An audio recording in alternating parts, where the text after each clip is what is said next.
فاتح یورپ حضرت طارق بن زیاد قسط نمبر 9 اپنا اسلامک اسٹوڈیو۔ ناظرین، وہ جس طرف سے بھی گزرا اس کے کانوں میں شادیانوں کی آوازیں آتی رہیں، کہیں کہیں رقص و سرور کی محفلیں بھی گرم ہو رہی تھی۔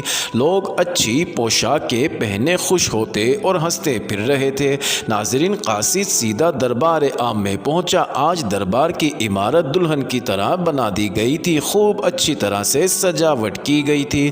ناظرین، دربار لگا ہوا تھا اور اراکین سلطنت اپنی اپنی جگہ پر بیٹھے ہوئے تھے۔ شاہ روزرک ایک اونچے چبوترے پر چاندی کے تخت پر بیٹھا تھا۔ کئی حسین اور نوخیز لڑکیاں اس کے پیچھے کھڑی ہوا جھیل رہی تھی اور بہت سی پری زاد رقاصائیں چبوترا کے نیچے قالین کے فرش پر ناچ رہی تھیں۔ ایک تو وہ سب حسین تھیں، دوسرے نہایت اچھی ریشمی پوشاکیں اور سونے چاندی کے زیورات پہنے اور بھی حسین معلوم ہو رہی تھی۔ سب پرشباب تھیں۔ ناظرین، ناچنا گانا خوب جانتی تھیں، لہٰذا نہایت دل فریب طریقے سے ناچ رہی تھی۔ سارے درباری اراکین سلطنت اور بادشاہ تمام نہایت غور سے ناچ دیکھ کر داد دے رہے تھے۔ قاصد ایک طرف کھڑا اس بات کا انتظار کر رہا تھا کہ ناچ ختم ہو اور موقع ملے تو تدمیر کا عریض بادشاہ حضور کو پیش خدمت کرے۔ ناچ کے فوراً بعد ہی گانا شروع ہو گیا۔ باجے نہایت دلکش انداز میں بجنے لگے۔ گانے والیوں کی سریلی آوازوں نے تمام درباریوں کو بے خود کر دیا، حتیٰ کہ بادشاہ بھی محو بے خود ہو گیا۔ ناظرین، کچھ وقت کے بعد گانا ختم ہوا اور پری جمال گانے والیاں دو قطاروں میں کھڑی ہو گئی۔ ان کی جھلمل جھلمل کرن پوشاکوں پر نظر نہ جمتی تھی۔ ہر شخص ان کے لباس اور چہرے کی طرف دیکھ رہا تھا۔ ناظرین، قاصد کو موقع ملا۔ وہ ناچنے گانے والیوں کے بیچ میں سے گزرتا ہوا چبوترا کے قریب جا پہنچا۔ ناظرین، روزرک نے غضبناک نگاہوں سے قاصد کی طرف دیکھتے ہوئے کہا، بدبخت انسان، کون ہے تو؟ اس کی داڑھی کے بال بالکل سفید ہو گئے تھے۔ 70-75 سال کی عمر ہوگی، لیکن بدقسمتی سے اپنے آپ کو جوان سمجھتا تھا اور جوانوں جیسی حرکتیں کرتا تھا۔ نہایت ہوس پرست اور عیش کوش تھا۔ ہر وقت حسین و جمیل لڑکیوں اور عورتوں سے اختلاط کرتا رہتا تھا۔ ناظرین، قاصد اسے پرغضب دیکھ کر ڈر گیا۔ اسے اندیشہ ہوا کہ کہیں بادشاہ اسے ناراض ہو کر اس کے قتل کا حکم نہ دے دے۔ ناظرین، قاصد فوراً سجدے میں گر گیا اور کھڑا ہو کر نہایت ادب سے بولا، حضور، میں قاصد ہوں۔ روزرک نے غصہ اور حیرت بھری مخلوط آواز میں کہا، تم قاصد ہو؟ قاصد نے گھبرا کر کہا، جی ہاں حضور۔ روزرک نے پوچھا، کس طرف سے آئے ہو؟ قاصد نے قدر تحمل سے جواب دیا، سپہ سالار تدمیر کی طرف سے۔ ناظرین، اب روزرک کا غصہ دور ہو گیا اور چہرے سے کچھ مسرت اور انبساط کی علامات ظاہر ہوئی۔ اس نے کہا، کیا اس نے بلقیس کو گرفتار کر لیا ہے؟ قاصد نے جواب دیا، جی ہاں، اسے گرفتار کر لیا گیا ہے۔ ناظرین، روزرک نے خوش ہو کر پوچھا، تم نے بلقیس کو دیکھا ہے؟ قاصد، جی ہاں دیکھا ہے حضور۔ روزرک، کیا وہ بہت زیادہ خوبصورت ہے؟ قاصد، جی ہاں، وہ ماہ شب چہارم دہم سے بھی زیادہ حسین ہے۔ شہنشاہ شیطانی مسکراہٹ کے انداز میں بولا، ٹھیک ہے، لیکن وہ کہاں ہے ابھی؟ قاصد نے کہا کہ تدمیر کے پاس ہے۔ روزرک کو پھر غصہ آ گیا۔ اس نے کہا، اس نے یہ حماقت کیوں کی؟ ناظرین، قاصد نہ سمجھ سکا کہ اس غصے سے بادشاہ کا کیا مطلب ہے اور اسے کیا جواب دینا چاہیے۔ وہ چپ رہ گیا۔ روزرک کو اور بھی غصہ آ گیا۔ اس نے خشونت کے انداز میں کہا، ارے احمق قاصد، اس نے اسے اپنے پاس کیوں ٹھہرایا ہے؟ قاصد، حضور، اس حور پری کو بھیجنے کا انہیں موقع ہی نہیں ملا۔ ناظرین، روزرک چلایا، کیوں؟ قاصد نے گھبراہٹ کے انداز میں کہا کہ کچھ عجیب سے لوگ اچانک آ گئے تھے جہاں سپہ سالار کا لشکر تھا۔ روزرک، انہوں نے آ کر کیا کہا؟ قاصد، حضور، انہوں نے آتے ہی جنگ شروع کر دی۔ روزرک نے حیرت سے اس کی طرف دیکھا، جنگ؟ قاصد، جی ہاں، جنگ۔ اب اس نے جنگ کے تمام واقعات سنا دیے۔ ناظرین، ہر شخص نے نہایت حیرت و استعجاب سے ان واقعات کو سنا۔ روزرک نے دریافت کیا، آخر کون لوگ ہیں اور کہاں سے آئے ہیں؟ قاصد، حضور، کوئی نہیں جانتا کہ وہ کون ہیں اور کہاں سے آئے ہیں۔ ان کے لباس دامن نہایت چوڑے چوڑے ہیں، داڑیاں لمبی لمبی ہیں، چہرے نہایت چمکدار ہیں،